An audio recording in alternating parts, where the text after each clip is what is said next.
Ngawe nabagambye tuli Kololo era nga wano wenyimiridde waliwo ebintu ebyenjawulo bye mulaba. Waliwo omwami ali emabega wange tugenda kubeera nga tunyumyamu naye atunnyonnyole ku bintu ebyenjawulo bye bakola. Then tulabe engeri ffe ng'abalimi gye tubiganyirwamu. Ssebo tusanyusa okukulaba Grace TV. Nange nsanyusa okwogerako n'abalabi ba Grace TV. Yes, amannya go? Bampita Gideon Muhindo era nga nkola ne Biogas Solutions Uganda Limited. Mukola ki? Ekigambo nga bwe kiri Biogas. Yes. Biogas kaŋŋambe nti kye kika oba omukka naye nga si bwe guli ogubeera mu kiyungu ky'amanda bwe tukwata nga tujje ku busa bw'ebisolo embizi ente awamu n'enkoko ne tugukozesa mu kufumba okwakisa amataala n'okuddukanya mashini ezimu kati nga generator, chaff cutters, water heaters n'ebirala ebisigadde kisinziira omulimi yandiyagadde obukozesa ki nga ye. Okay. Mugukola muti omukka guno? Atusobola okulabako wano ndowooza nti tulina system eno gye tuyita fixed dome oba enkola eŋŋanda gye tukozesa amatafaali, omusenyu, cement, ebintu bya bulijjo ne tuzimba ettogero erya biogas ne tukwerawo otabulira obusa obuva wano ku mazzi bulungi n'amazzi oba omusulo gw'ente ne bugenda mu dome oba ekisuwa ekisooka. Bw'obeera mu kisuwa ekisooka mubeeramu obuwuka obulya ku busa buli ne bukola gaasi. Gaasi atambulira mu pipes n'ava wano n'agenda paka mu kiyungu kyo osobola omufumbirako amasiga amalungi nga gano oba amasiga amazungu. Era osobola omutwala ku bulb zaffe zino ez'edda enkola ya steam lamps ezo tuziina naye nga zo zikozesa gaasi. Kale n'obusa buva mu kisuwa ekisooka bugenda mu kisuwa ekyokubiri. Obusa bumaze okuvako gaasi bugenda mu kisuwa ekyokubiri buba bumaze okufuuka ekigimusa. Kati bwe bufuluma bubanga abuugi nga bulaba mu kadoono n'obukozesa mu kugimusa olusuku, emwanyi n'ebimera ebirala oba n'obutabula ne maize brand. Maize brand ekimere ky'enkoko oba embizi n'olisa enkoko zo oba ebyennyanja. Kitegeeza nti obusa buno eyo west evaamu ate emmere ebyennyanja bulungi nnyo kubanga bwe nkuzaayo emabega step ng'emu buno obusa oba obulina nga tolina biogas tobuteeka mu lusuku mulundi gumu nga bukyayokya kubanga bukyali fresh bookya ennimiro. Kati ebbugumu eryokya ennimiro ffe lye tujjamu ne lyokya emmere n'olifumbako oba n'olyakisaako amataala. Kati kitegeeza nti buli obusabo obujjamu ebbugumu kitegeeza babufuusa ekigimusa ekirungi kyakola ki ekitagenda kwokya. Yes, kati bwe bufuluma wano babufuusa ekigimusa ekirungi kyosobola okuyiwa ku bitooke ebyo straight nga totidde nti oba ngenda kwokya ennimiro. Then lwaki tugikozesa ng'emmere nti kankuweyo kasitole akatono bw'oba ogenzeko ku mbaga ne bakuliisa enkoko ne bakuliisa omuceere n'ovaayo ng'okuusa ate ng'oli musanyufu. Kati by'olidde mulimu akabi konna konna byonna birungi lwaki ogenda mutooyi sinsi byonna bibadde birungi. Kitegeeza nti omubiri oba wagwadde kiro 2 ez'ennyama gujja kujjako ekifi eki excess akole ki afulume ne togenda kupama bifi kimu kisambi mukono gw'enkoko bijja kuvayo nga bifaanana bulala naye kitegeeza nti mulimu birungi. Kati byebirungi byabisigalidde mu bubi bw'ebisolo nti ekisolo kyalidde maize brand nekirya mukene kati ng'enkoko zino ozirya bulungi naye nezikuwa droppings oba kalimbwe oyo kalimbwe asigala kyalimu ebirungi bingi. Kati bwe tuteeka mu biogas system ne tujjamu ebbugumu biri ebirungi bisigala nga bifuluma naki ne sirale oba ekigimusa kiri. So bw'otambula ne maize brand osigala olisa enkoko zo ekirungu ekiba kisigadde mu busa bw'ente oba embizi ne ziri ekirungu ekisigadde mu kalimbo w'enkoko. Kakati process etwala bbanga ki oba ey'okuzimba okugyamu gaasi. Kati obusa obwotaddemu olwaleero buyinza okuwa gaasi mu wiiki nga 2 bulwamuko kituyamba nti n'obuwuka obwandigiridde mu busa wali obuwuka obulwaza katugambe ente badde endwadde bufa nti ebbanga lye bumala nga buli mu kinya awatali mpewo tebusa buziira ne bufa bugenda ofuluma nga sirale oli afuluma nga muyonjo nnyo okukozesa mu bisolo ebirala oba ne mu lusuku. Kiki ekyetaagisa omuntu okuzimba ekintu nga endowooza ekisookerwako ekyetaagisa olina okuba nga olina obusa obw'ebisolo ng'embizi ente oba kalimbo w'enkoko. Kalimbo entegeeza bano abantu abalina cages nti omuntu wa cage kalimbo atonyamulabako bibadde bibatawaanya abantu bangi baagala okulunda naye tebasobola kulunda kubanga bagamba baneiba kalimbo awunyira baneiba kubanga ffe kasita omuyisa mulina ettogero lya biogas eri gyafulumira biba tebikyawunya. Ekiwunya kiri tuba tumaze okukola ki okukijjamu era tulina ne filter ekijjamu ddala abantu bagamba biogas bw'ofumbako emmere ewunya emmere ezo okuwunya busa bwate system eno katwagyesenge eri improved nnyo nti erina ne filter kintu ekisengejja kijjamu guli omuka gwe tita dihydrogen sulfide obuwunya obubi ekikulekera methane afumba yekka. Kakati ogambye nti ekyetaagisa olina kubeera na busa. Ekyetaagisa namba wano beera ne source of waste. Olina busa bwa mbizi, olina bwa nte, olina bwa nkoko, kamyu, mbuzi, kasooba olina waste. Oba olina waste step ey'okubiri tutuukirire. Kakati size olaba wali abantu abalina enkoko nga nyingi. Yes. Does it also matter when it comes to building? Yes. Nti kati tulina systems entono zetula domestic bano balina nte 2 nina bukoko 2 obwa cages n'embizi 8 tulina ne commercial betuweereza nina enkoko 200 tuzizimba nga nnene kati nga 200 cubic oba 500 cubic nene naye ono omuntu asimba system enene gas gofuna labira mungi nnyo kati gosobola omukosa mu bintu ebirala kati nga generator biogas nokyusa gas nomufula maki umeme oba nogamba nandyetazeeyo maybe chafukata nandyetazeeyo systems brooder heater kati walabe eno chafukata kekuma katematemu omuddo gwaki ogwente kakozesa petrol oba diesel naye osobola okakufuna nga kakozesa biogas tulina zino brooder heaters eno heater nina abalunzi b'enkoko bye nalambulako nga akozesa obukadde 30 okubrudinga enkoko nga masanyaza yakisa agula amanda ensuwa bwe zaatika bw'ateekamu empya agenda kuzimaliza enkoko zo brooding cycle ngali mu bukadde 2 bukadde 15 naye eno hiita ekolera ku gas tukolera no biogas waffe straight ne tukumaana akaliro ne kabanga akawano mwasika katono nnyo nnyo ddala tubeera ne control valve kweno hose pipe eno kubeerako global valve esiba nesumulula kati eno giwanika bwoti katugambe nti neyo fulo ogiwanika bwoti futi 2 kuva ku fulo enkoko nga ziri wali wansi ento then nebeera ngaekolaki ng'eyaka kana akabaati kakuba ebbugumu mu kisenge enkoko ne zibeera nga ziri mu kifo ekibuguma nga tokoseza nsuwa n'amanda eyo cost ne kuvaako kubanga gas eno okwaka egenda kukosa kalimbo w'enkoko ate z'olina enkulu kubanga olaba ogambye nti waliyo mu domestic kati waliwo okubeera nga let's say obadde ne kalimbwe naye ndowooza enkoko oba n'ozijjawo kalimba ono amalamu bbanga kikatugambe nga tonnaddamu kufuna nkoko ndala kati no system nga bwolaba tugizimba wano eri matafali semi tugizimba nga nyumba nti obanga obwadde oyina ennyumba mu kyalo naye n'ofuna omulimu mu kibuga n'ogenda mu kibuga ennyumba n'ogireka mu kyalo bw'okomawo ozimba mpya oyingiramu eri enkadde n'eki kyokola osooka girongoosa nti kati oyinza okuzimba eno system nomala emyaka 3 nga tukyalunda nkoko waziwumula ogenda okudda ozirunda kebera system yo buli obuswa bwe nalekamu munda bwakwatiramu bwewanga bwakwatiramu tubujjamu netugirongoosa bupya netandika bupya twetaaga kuzimba mpya bwebanga omaze emyezi 5-4 twetaaga kubujjamu kubanga bwaba bukyalimu amazzi nga tebona bakukala nnyo wansi eyo oteekamu butesi kalimbo we notandika bupya. Omulabe waffe omulungi wa Rest TV mbagambye tuli Kololo era nga wano we tuli tutunulira biogas abantu abasinga abalunze especially mbadde mutawana ne kalimbwe naye leero katutunulire ensonga eno omwami atutunuza mu bintu byosobola okukola kakati omwami ono ye kakensa wa baluni eno njagala atunyonyole sebo what's the use of this thing? Eno si baluni nga bwogiyise eno tugiyita kintu ekigendamu omukka wandi bw'omutuufu nekino tugiyita biogas reservoir tulina abalunzi naddala abana ab'enkoko kalimbwe w'enkoko avamu gasi mungi okusinga ente ate n'ow'embizi avamu gasi mungi okusinga ente so category nti nkoko mbizi ente zisembayo kati baba nga balina excess gas abasobola omuyingiriza muno namuteekamu eno system ga reservoir namuterekamu bayagala mutambuza nti amugye wakange ekasubi amutwale mu kyalo ng'ematuga namutambuza ng'ematuga teri system naye nga system eriwa ekasubi so eno gas reservoir ekuyamba mu kutambuza gas oba okutereka gas ewaka.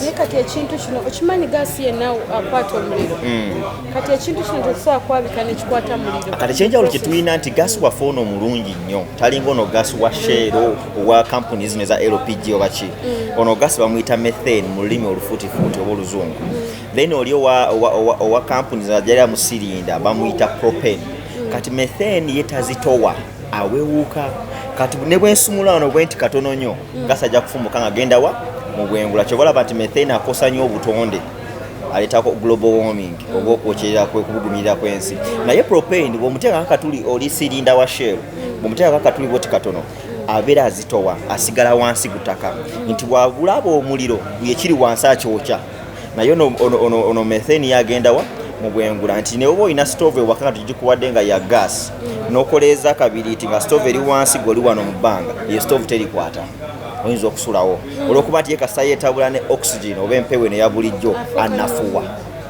anafuwa yes nafuukanulwa nga tekyakwata muliro guno olina okusembera ddala wansi kuki stove nokumakinokumesi kikulaga nti tolina risk ewaka nti oba ogenze okukola abaana balisi ne biogas bayinza okwokya ennyumba nedda era tikiwulirangako twakiwulidde ku mawulire ga Grace TV nga bagamba nti Masaka biogas yokyeza 8 naye tekibangawo kubanga ono gasi waffe mulungi nnyo bwa mixinga n'empewo ya bulijjo anafuwa musangi walide office affe ziri Bugolobi Lusuli Rise bw'oba omanyi Bugolobi Flats bw'otuuka ku Bugolobi Flats otunabo ku mugongo go oba opposite ojja kulaba gate ya black and white eriko SNV we tulabo nyini yes kati nsonga ki gy'owa omuntu mu kifo ekyokukozesa ebintu ebirala katugambe mu kuterekanga kalimbe w'enkoko yes nsonga ki gy'olina omuwa nti kati olaba methods ezisigadde zonna ze bakozesa balina solar drying balina okumukamula byonna biteeka cost ku farmer nti solar dryer ogimaintaininga akuuma kakamula ne kajjamu amazzi kakosa masanyalaze ezo na cost gyeri farmer zikendeeza profit margin yo nga farmer ate nga toli mu bulunzi nti charity olimu okukola amagoba naye biogas yo ate ekendeeza costs ku farm yo olina abakozi 8 obagulira amanda oba enku buli wiiki naye wanja kwa tukyagula nti oli kalimbwe okubya ebinyonyi nga 5 mu jjinja limu ekisooka olwanyisa oba omazeewo okuwunya okwakalimbwe oba obusabwa embizi oba obwente ku faamu yo ekyokubiri ogyewo kosti ey'okugulira abaana abakozi bo abaana b'ewaka amanda enku okufumba emmere yabwe ya bulijjo kati bakozesa gaasi ekyokusatu ofunye ekigimusa ekirungi ekitawunya sobola ogenda mu lusukusaawa yonna nga tolinza tesoka ekivunde tuli ffenna ekyokuna oba oli mulunzi w'enkoko ofunye emmere y'embizi oba oli mulunzi w'ente ofunye emmere y'embizi gyotabula ne maize bran n'oliisaaki embizi zo oba n'ebyennyanja yes kakati ongambye nti kalimba ono nsobola okubeera nga mwongeramu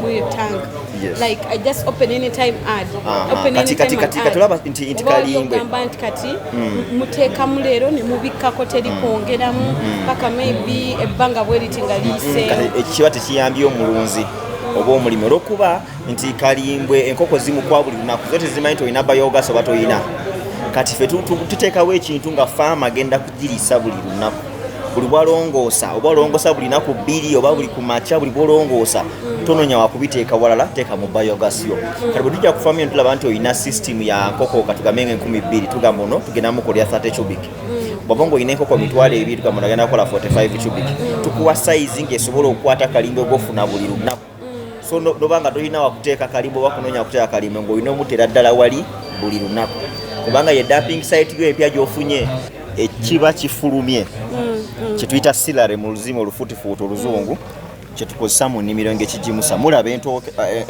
amatoke bwe gafaanana emwanyi bweri bwatyo bwakikola wansi nti obusa buno oluusi bagamba tobuteeka kumpi na kitooke bukola ki bookya twakyogeddeko nti ebbugumu twaligyemu dda ne tulifumbisa mu kiyungu buli obusa obufuluma bwa buli piwa okukola mu lusuku naye era omulaba taluteeka ku bitooke kwennyini sinti atya okwokya ebitooke oba olusuku nedda kyetugamba kiri nti bw'oteeka wali ku kitooke kwennyini era oba otangira emirandira okukula okutambula okugenda wala kati bw'oteeka ku kitooke kwennyini nyini emirandira gikulira wansi kubanga wawali emmere kati omuyaga bwe gujja gusula ebitooke wansi olwokuba tebiina support mutaka tugamba teeka fuuti 3 kuva ku kitooke weetoloza ekitooke kyonna kikuze emirandira nga kigenda wali bwe kiriira omuyaga bwe gujja kirifamu ate kuki mutaka kimidde bulungi waliwo ateeka nnyo walawala nnyo ku kitooke naye sinti atya okwokya ki olusuku lwe era wano tulaba omukyalo ono omukyalo yalina ente emu wano e Kampala yawali system ye ya biogas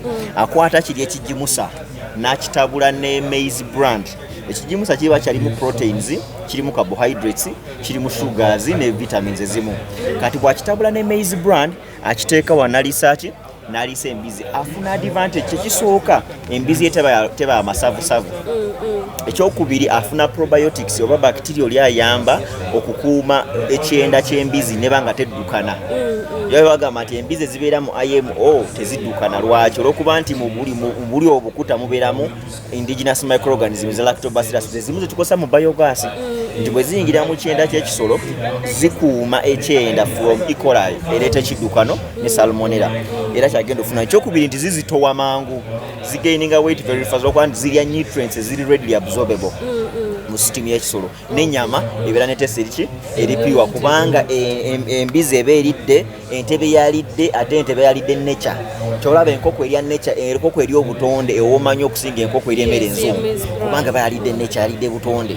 Nekyo kimu kyegenda okubeera kwena embizi ogiryako n'ogamba ewa Gideon nzirayo. Yes. Kale kakati waliwo ebipande byendaba wano nga tugenda tukonkludinga. Yes. Njagala onnyonnyole atafunye chance kujja Kololo kwerabirako. Kati no system gye tuyita prefab. Yes. Prefab mu luzima Oluganda kitegeeza nti ekintu ekijja nga kikole. Tulina system enganda gye tuzimba mu matafali, musenyu, seminti ne system enzungu ejanga nkole. Nti ero giteeka wano enkyano gitwala ekayunga.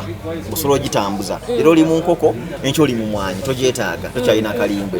Osobola ogitunda munno atandika. Kali no prefab ejja ne mixing point. Wano otabulira obusa oba kalimbe. Bumala obutabula butambulira mu zino pipe zetulaba ne bukirira wansi ne bugenda mu system munda. Bwe butuka mu system munda bukola gas. Gas bwakola system eno ezimba ng'eddawa edda waggulu. Bwe mala okuzimba ng'edda waggulu, gas atambuliramu eno pipe gye tulaba kungulu nayita mu kasengejja kano ge tuta biogas filter ne kajjamu kali akantu akawunya. Gas natambula nagenda ku stove zo wakano okola ki n'ofumba. Buli obusa oba kalimbe oba embizi wayingizizaamu bumala okuvaako gas buwewuka ne budda kungulu ne bufulumira wano mweno outlet. Bwe butuuka wano mu kino ekibafu kye tuba tukuwadde mwosobola omusena n'otwala mu lusuku n'oliisa embizi oba enkoko nganda. So eno system yaffe yonna nga bweri egirako stoves 3, akasengejja gaasi, weeriira, wefulumira ne system nga yo. Nsobola kiteeka wansula katugambe nkyapangisa. Yes. Ne bitawunya. Bulungi nnyo osobola ogiteeka ne woopangisa. Nti kubanga teri permanent ngeri y'amatafa gye twasobola okulaba mu kusooka. Yo osobola ogiteeka wantu wano enkya n'ogijjawo n'ogitwala awala. Ne woopangisa omuzigo kubanga togenda sima wansi mu ttaka, osobola ogiteeka wali n'ogiwumulizaawo. Bw'oba ng'ovaawo tewunya. Neera nakugambye nti mu kusooka onoogasa batakola ki?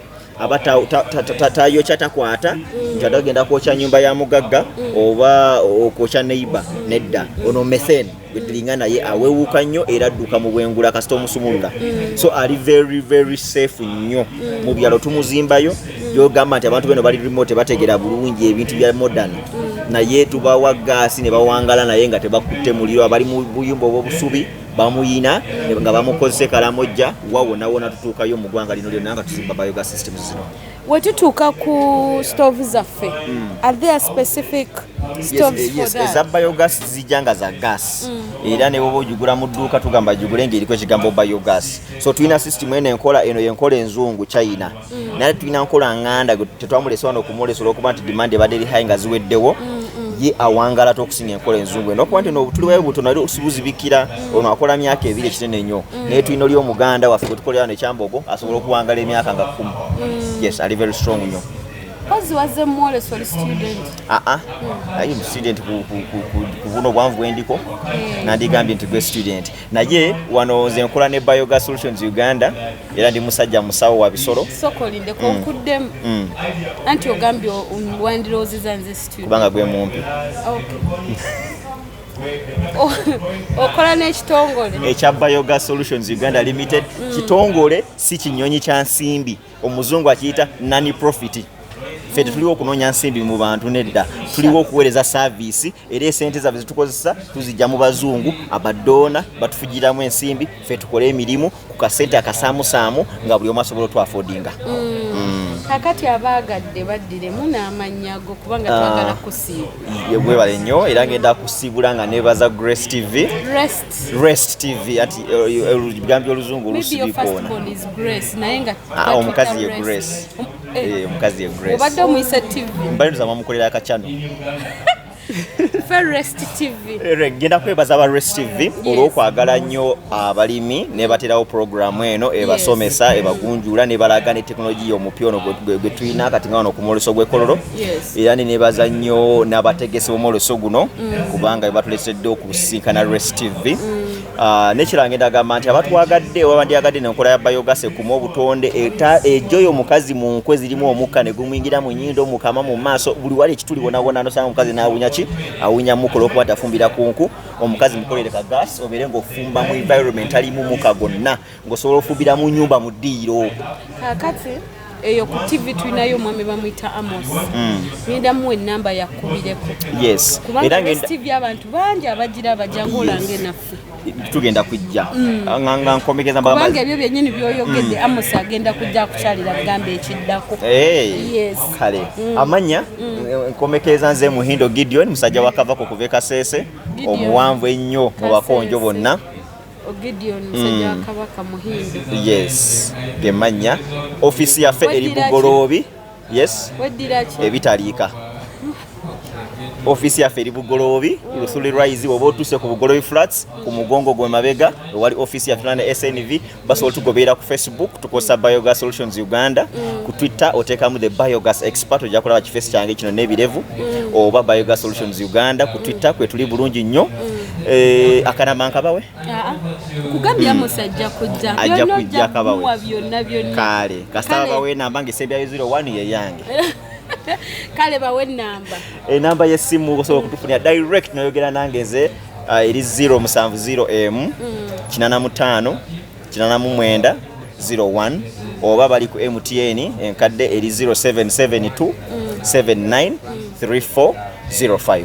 Mwebale nnyo abalabi ba Rest TV. Tweyanziza kakati abalabi baffe abalungi especially abalimi tunoonya engeri yonna gye tusobola okubeera nga tubayamba okubeera nga mujjawo ekiwunya especially abalunzi b'enkoko abalunzi b'embizi era nga tubadde ne bannaffe bano nga babazze okunnyonnyola engeri gy'osobola okudiiringa n'ekiwunya. Kakati wano wennyini tugendako mu Bulango tugende tutunuliddeko ne bannaffe aba dryer wali agamba nze nagezaako Biogas n'entawaanya waliyo ne bannaffe abasola dryer katugende tunyumyemuko nabo era wonaviira mu ddiiro lyo ng'olina ky'oyize era ng'olina ky'osobola okukolera ekiwunya ekyo ekiri mu nkoko tovaawo katugendeko mu Bulango.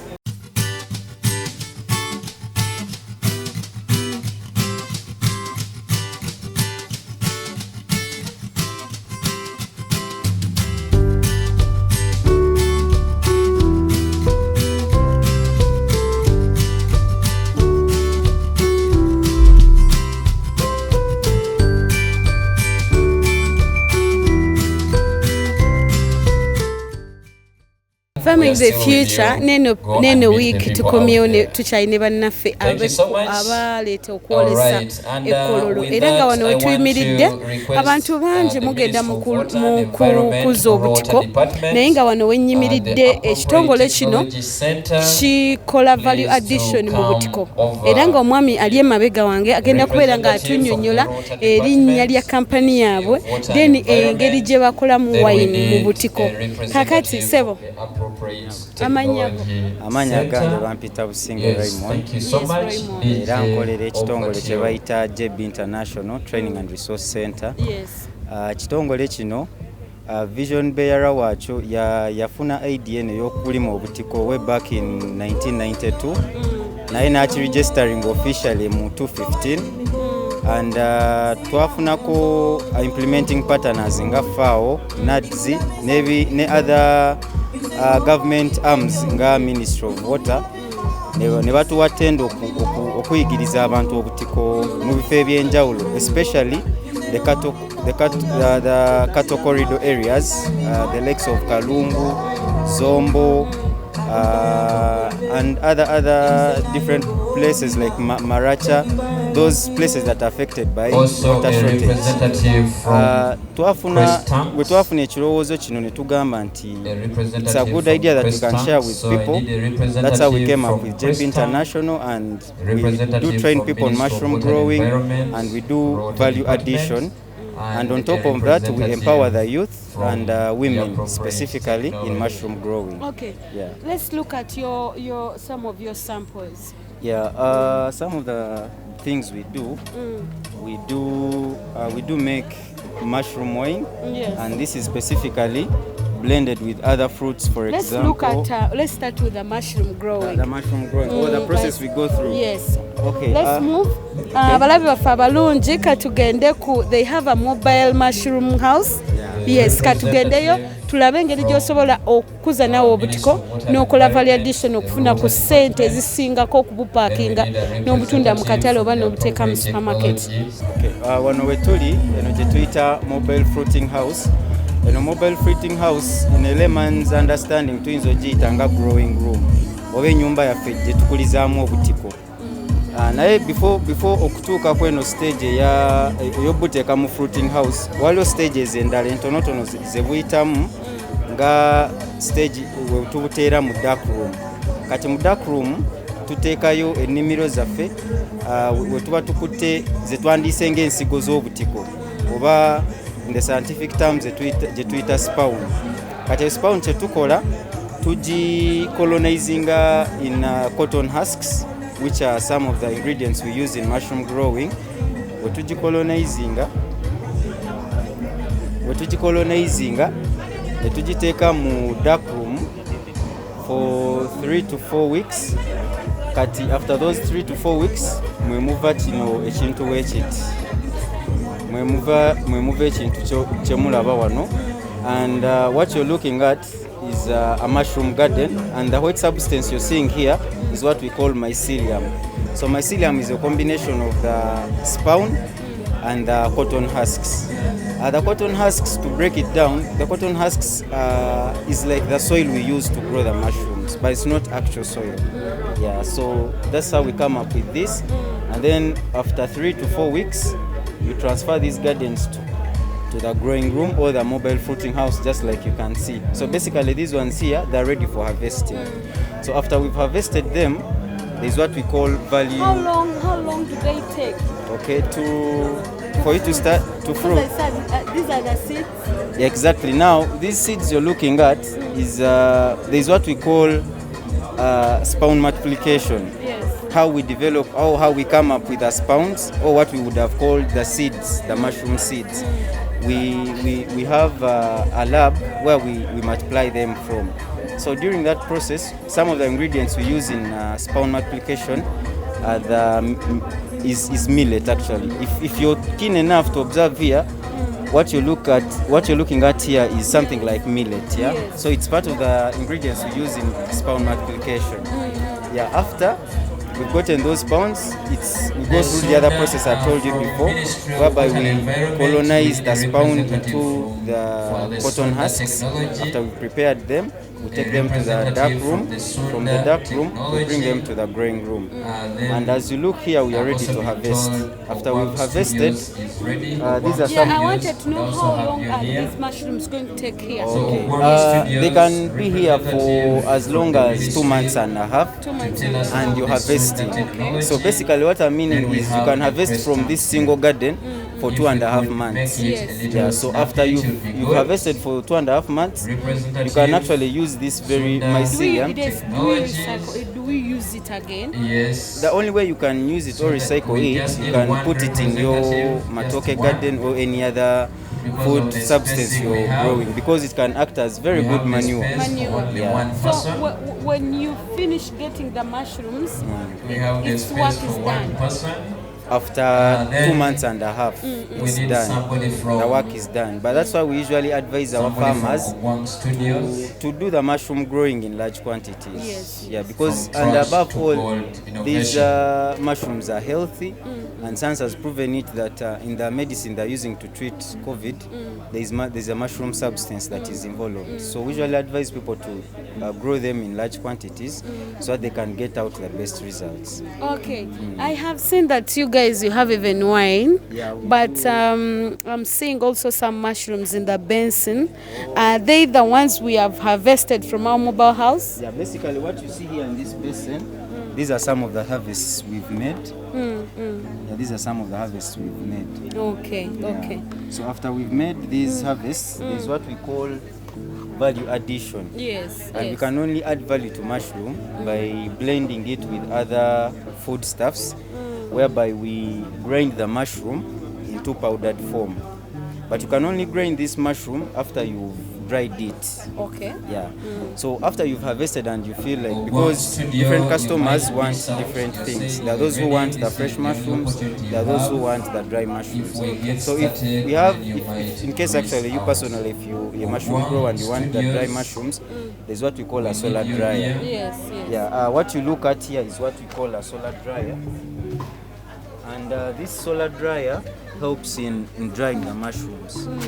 So what you do is after you've harvested, you shred your mushrooms, or you cut them into small pieces so that you fit them here.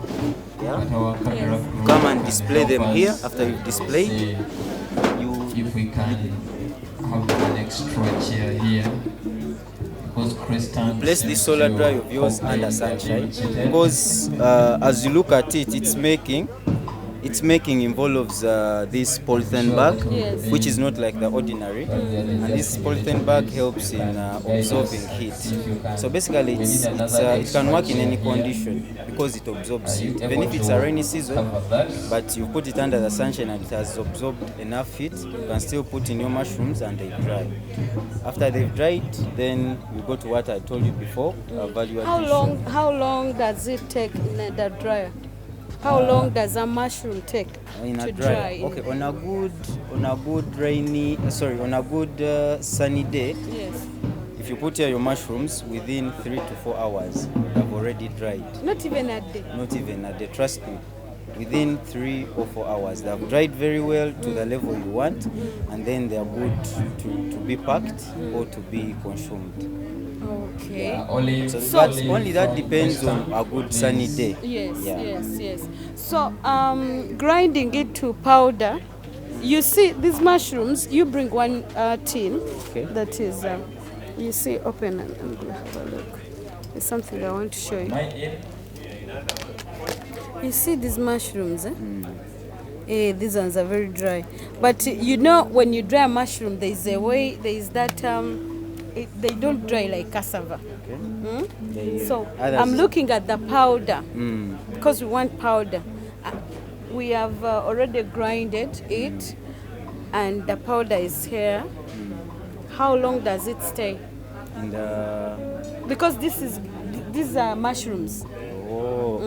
Okay, I understand what you're trying to mean, but usually that's why we always advise people not to put these mushrooms under direct sunshine, because trust me, they won't dry like those that are being put in the dryer. That's why I wanted Exactly. That's why I touched.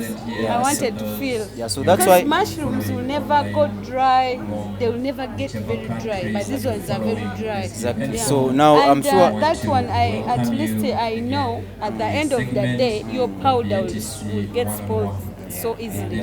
So actually, from what you felt, you've at least felt the difference of the mushroom. Yes. The ones that are dried from a solar dryer, from those that are dried from direct sunshine. So that's why we always advise people to use this solar dryer, because it absorbs enough heat to dry those mushrooms to the level we feel like. So that's why we are able even to come up with powder like this. If you were to look at it, there is no any residue or substance in it. Yes, it is like chemical to preserve it. Exactly. So basically, if you've dried it very well and you've grinded it, it will last as long as you're consuming it. How long does it? Because estimate the time, the period. The period. Now, if you've preserved it very well, this mushroom can last even a year and beyond. Yeah. So those people who are growing mushrooms on large scales, there is what we call these pick bags, and these pick bags are good for storing or reserving mushrooms that are dried. If you can have a feel of it, it's different from these usual polythene bags. Yes. It doesn't contain moisture. It doesn't attract insects. Yes. As you can look at it, and as can feel it.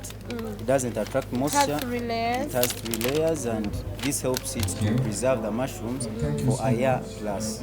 Yeah, so that's how we usually advise our farmers or all our consumers to at least secure. Do you also sell the pig bags? Yeah, we do sell them. Okay.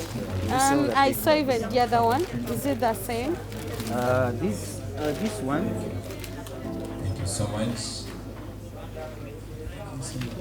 This one is different from this pig bag in a way that if you can touch it and feel the material, it's different from this. So It's called a kutia in Uganda. exactly, it's a kutia zile zedde zaabula. Kati eno, like we use it in the process of preparing our substrates. Thank you. So basically, when you're going to grow mushrooms, the other residues I told you about, Yes, there is a process they go through whereby we sterilize them. We have to drain those substrates. So in the process of sterilizing, there's what we call steaming. So when we are steaming those substrates, we use these butias because we don't want our substrates to get direct heat. Yes. So in a way, this kutia is going to help us regulate the heat that is going to do what? To reach our substrates. Yeah. So basically, this is the use of these butias, but in the old, people used to use them to, in case one has got a burnt or one is sick. There's that But terrible disease also that came around. they used to keep, well, you can keep in maize, you can keep in other Exactly, things. Yes. yeah. Now let's switch to, we're still on value addition. Okay. We have now grinded our mushrooms. You see this mushroom, the color is different from this one. Well, What did you add?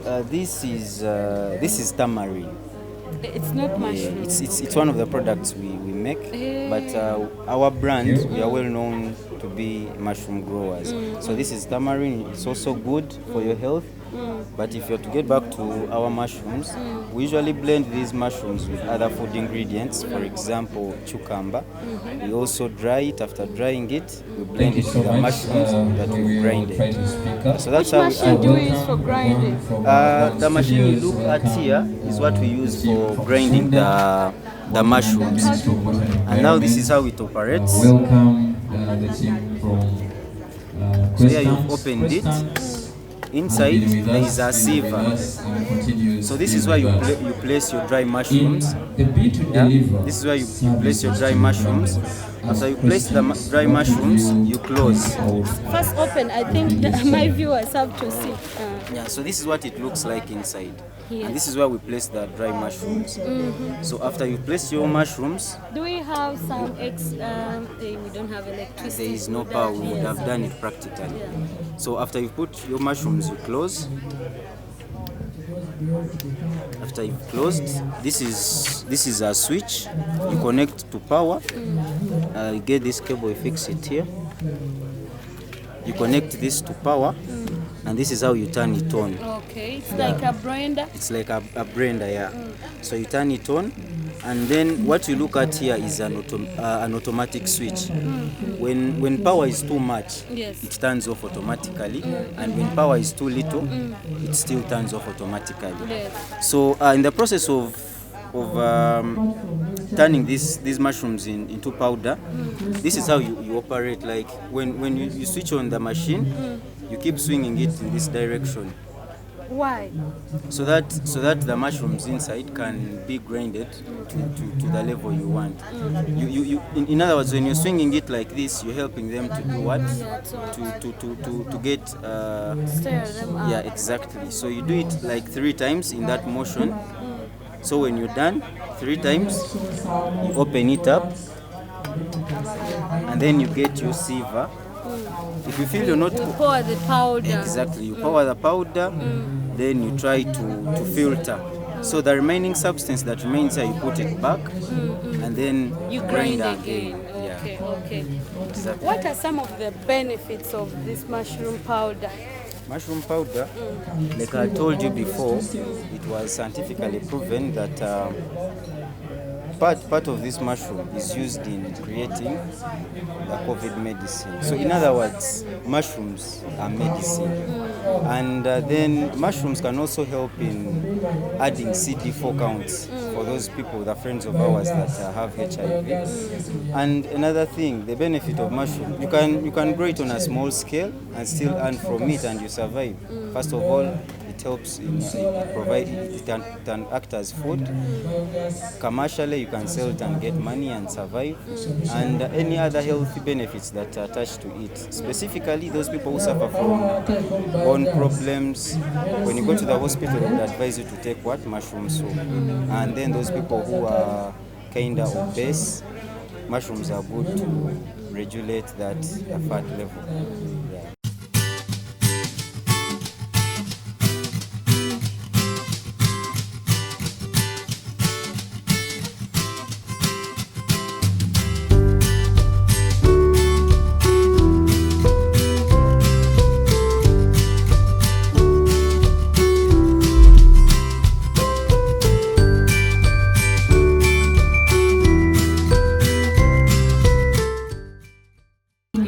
Okay, twavuddeyo mu Biodigester mwalabye, naye kati ne wano we tuyimiridde tuli ne Joyce abazze nga bagoberera shows zaffe mwamulabako, era nga kati leero agenda kututunuza mu solar dryers.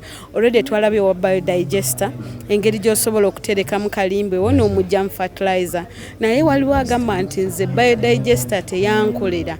Tulinawo engeri endala gye tusobola okubayambamu, era nga wano we tuyimiridde Joyce agenda kubeera nga atuwa engeri endala gye tusobola okukazaamu kalimbe waffe n'atukoleramu ekintu ekirala ekitagenda tugoba ba neighbor oba ekigenda okuleka amakaago nga tegawunya nga tegayina kivundu kya kalimbwe. Joyce, tusanise okulaba ekkololo. Wali ozzeeyoko? Ali nzizeeyoko ku independence celebrations.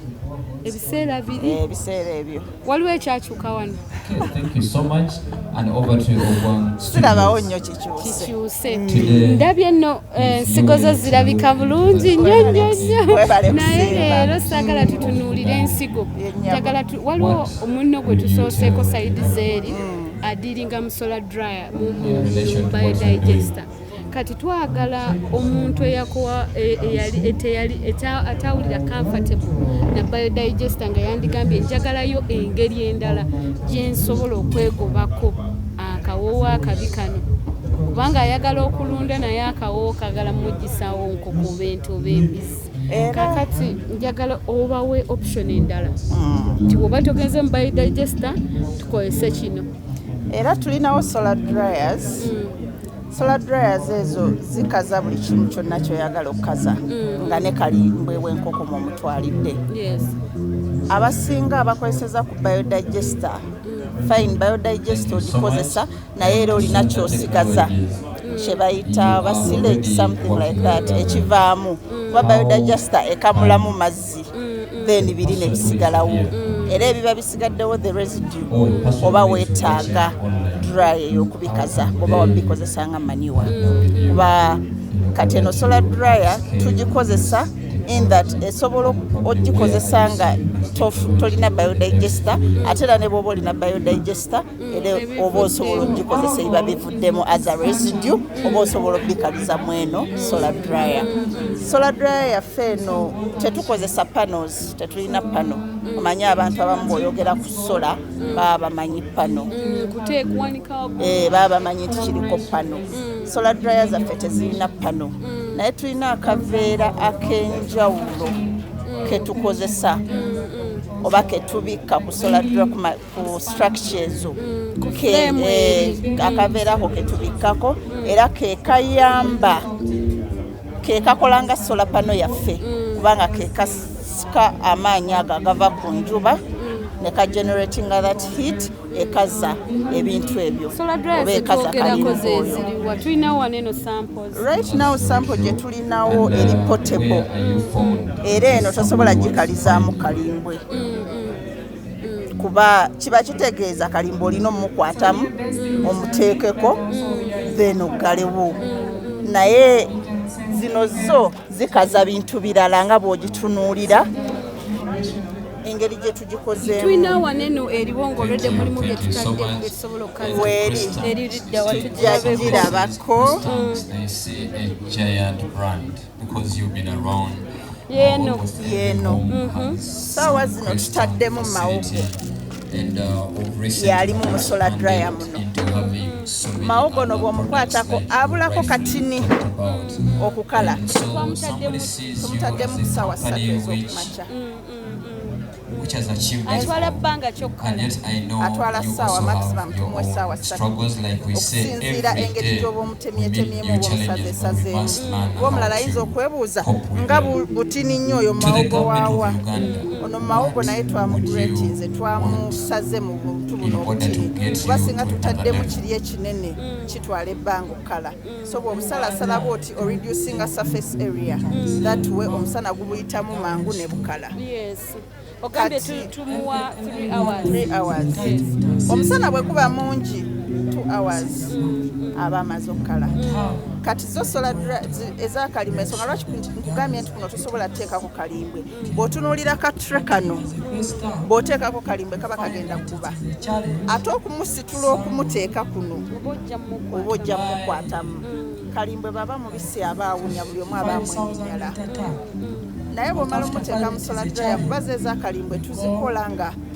tumuteeka ku ttaka tusementingawo we tuzimba ekistructure noba nga osobola okuyingizaamu oba wilibaro oba katroli oba kiki kyonna n'okiyingizaamu n'omuyiwa ku ttaka bw'omala omuyiwa ku ttaka n'omusaasaanya then gwe n'ofuluma n'oggalawo omusana n'akaveera ne bikola ogwabyo. What's the logic behind the solar dryers? The logic behind the solar dryers ekozesa principle ya cold air entering in and hot air getting out. Kati the movement of that air kaza the commodities that are in. Era bw'oba otunuulira solar dryers zirinako ventilation. Yansonga is to allow that movement of air. Kuba bw'otateekako ventilation oba tokaza oba ofumba. Joyce, okimanyi nga zino mbaabo kano kaveera lwaki omuntu teyeekoledde solar dryer ewaka ate najja n'anoonya tasifa? Omuntu asobola ogyekolera kuba tukozesa local materials. Bw'oba otegedde the logic osobola ogyekolera naye challenge w'ogifunira ke kaveera akabikkako. Omuntu ayinza okutunulira akaveera kano olw'okuba keeru n'alowooza nti buli kaveera akeeru konna kakolanga solar dryer oba kasobola okubikka ku solar dryer ye. Si bwe kiri. Kano akaveera kali special, very special for that purpose. Tekakosebwa musana, tekakosebwa nkuba. Katuyana.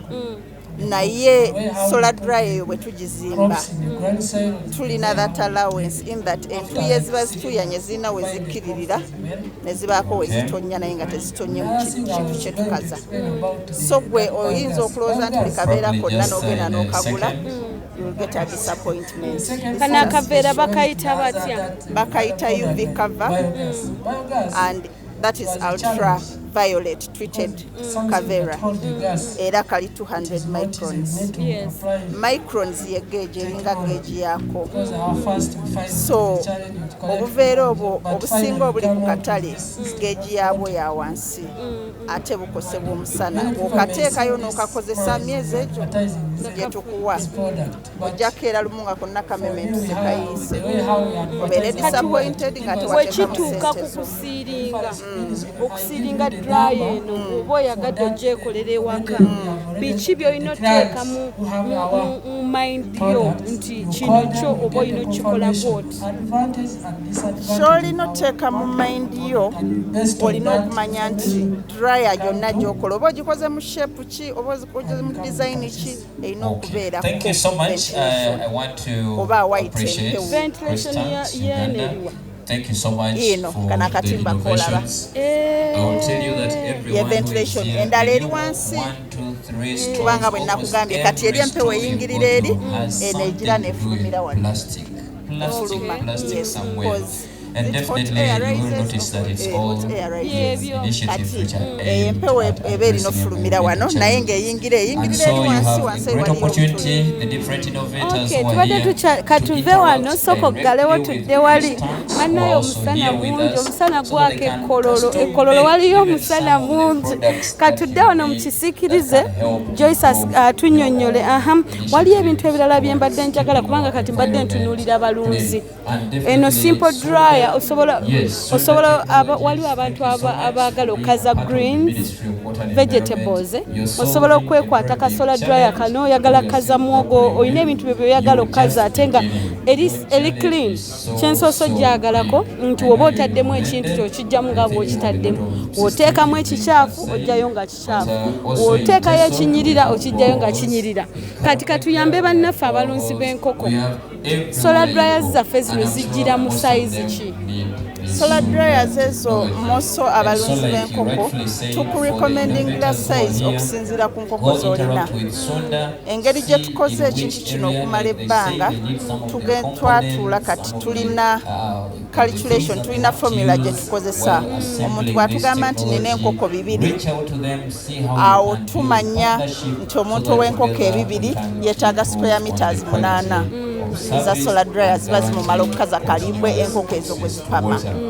So bw'aba alina enkoko 5 2 ku 5 aba yeetaaga dryer ya 15 square meters. 15 square meters mba ntegeeza ki abasoma ku math okufuna square meter olina okumultiplyinga mita ne mita okufuna square meter kati 15 esobola kuba 3 meters by 5 meters awo nenfuna 15 square meters.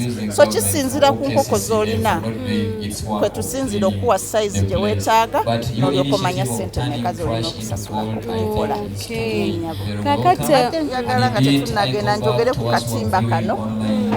Abantu abamu bayinza okulaba kano akatimba ne balowooza nti ye mosquito net. buno bwetuteeka mu ventilator Asikeko kano akatimba nako kali UV treated, tekakosebwa musana, tekakosebwa nkuba, ate kali food grade. Kati oyinza okweralikira nti bwe nteekako ekyokulya akakatimba kali food grade era kakakasibwa ne bw'oteekako ekyokulya kyo tekirina ttabu y'ennyama. Okay, kakati njagala tutunuulire obuveera obwo tubulinawo. Obuveera Okay, thank you. I appreciate all the samples bubuno kano ko bw'oba kalabye bulungi ka yellow ako ka greenhouse. Thank you so much. Ate muteking a note akaveera kakola greenhouse tekakola solar dryer. Right, ate ndaba byonna era bibeera. Si byebimu mukwano. Bonna Greenhouse si byebimu.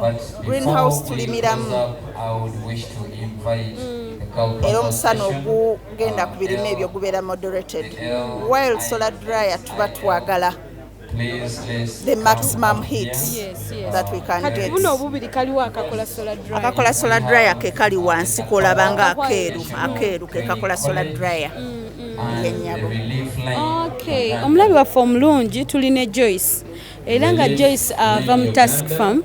Task Farm bakola solar dryers, bakola greenhouses, naye nga tuvuddeko mu solar dryers already. Oba owulira oyagala okuyiga oba oyagala kufuna more information about solar dryers, ojja genda obakyalireko.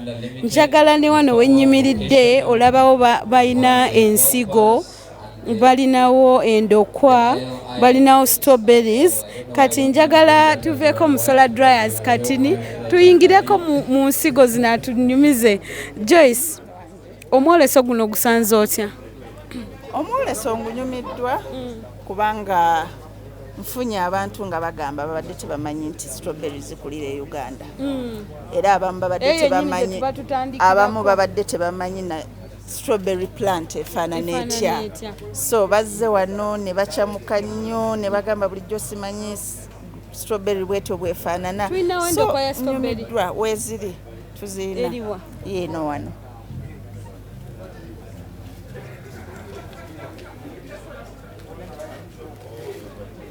mumwolesa endokwa egenze tugitunze sente mmeka? Ngitunze 4,000 zokka. Okufuna buberizi buno okola nti okutuuka stage eno kubanga badde mpulira njagala kunogako naye ndaba eriiso lyobadde ontunuuliza. Tukola kiki kye twetaaga okukola okutuuka kweno size? Kati okutuuka kweyo size wano we tutandikira osimba eno endokwa n'ogitwala mu nnimiro kuba wano weeri eri mu nasare eno gye tuyita seedling.